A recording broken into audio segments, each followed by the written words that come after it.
Magandang araw po sa lahat ng Pilipino. Sa lahat ng Pilipino sa buong mundo. Ah, Ganun din po sa lahat ng guardians, na aming mga kapatid na guardians. Magandang araw po sa inyo lahat.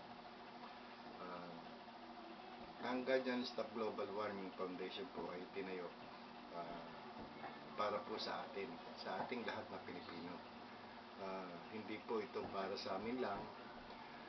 Ito po ay itinayo natin para sa ating kapwa, para sa ating kalikasan.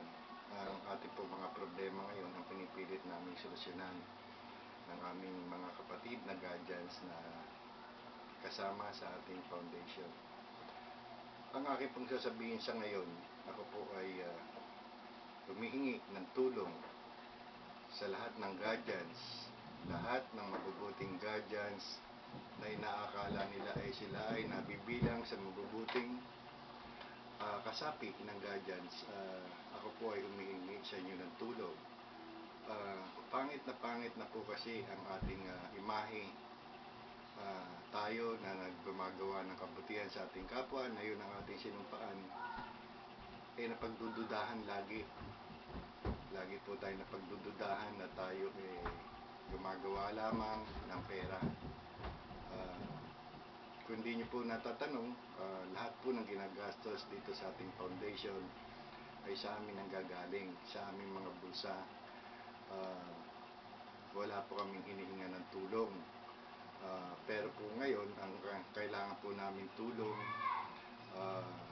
ang inyong unawa, kayong mga ating mga kapatid na guardians. Kung inyong bubuksan ng ating website, makikita po nyo dyan na kami sa ating foundation ay nanghihikayat na sana ay magkaisa na tayong lahat ng guardians. Maawa po kayo sa amin. Kami pong mga kapatid nyo na guardians na naghahangad na tulungan ng ating kapwa at kalikasan. Lahat naman po tayo ay mabubuti. Alam po natin yan. Liban lang po sa naliligaw ng landas na guardians. Itong pagsasalita ko ngayon, kung inyo pong papanoodin ang mga kasunod nitong eksena, ay malalaman niyo po ano po ang ating pinaglalaban sa ngayon. Ano po ba ang ating dapat pagsikapan?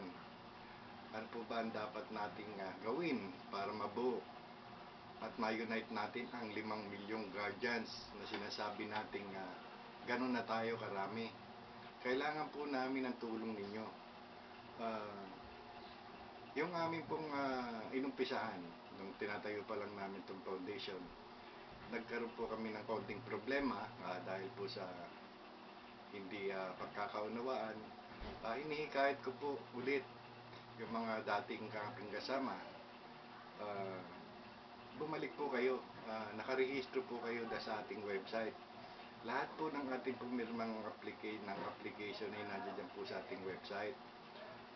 Makikita nyo po doon ang pangalan nyo. Maging aktibo naman po sana kayo na. Sa pagpasok ng taong 2009, dito na po natin ilagay ang ating buhay sa ating kalikasan.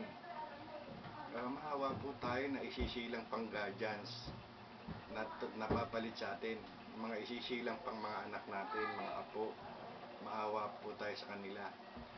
Kasama pong mawawala ang guardians sa pagkagunaw ng ating mundo. So, dapat po siguro buuin na natin itong 5 milyon na sinasabi natin lagi, na pinagmamalaki natin lagi, na ganun na tayo karami.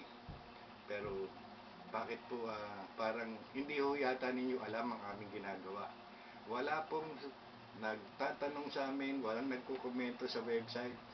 Huwag nyo po sana sabihin na hindi kayo marunong mag-computer. Alam ko po, marami po tayong guardians na matataas, mga pinag-aralan, mga umahawak ng computer. Huwag nyo pong sabihin na hindi nyo tinitignan ng global warming. I-type nyo lang po ang global warming, lalabas at lalabas po ang ating website. Subukan nyo po sana. Siguro po ngayon pwede na ho kayo magtanong sa ating website. pwede na po alamin kung paano kayo makakatulong, paano mabubuo ang ating grupo, paano natin mayo-unite ang 5 milyong guardians. Iyan lang po ang pag-asa natin ngayon, ang magkaisa, magtulong-tulong para sa ating kalikasan. So sana po pagpasok ng taong 2009, magtanong po kayo, tawagan niyo po kami sa telepono kung ano po ang gusto nyong itanong sa amin, kung paano tayo magkakaisa. Pagtulong-tulungan na po natin sana.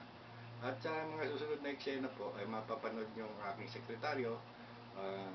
Siguro po sana po panoodin nyo lang po ang buong buo, nang sa ganun po maalaman nyo kung ano talaga ang pinaglalaban ng ating foundation, ang Guardians Stop Global Warming Foundation. Salamat po sa inyo lahat.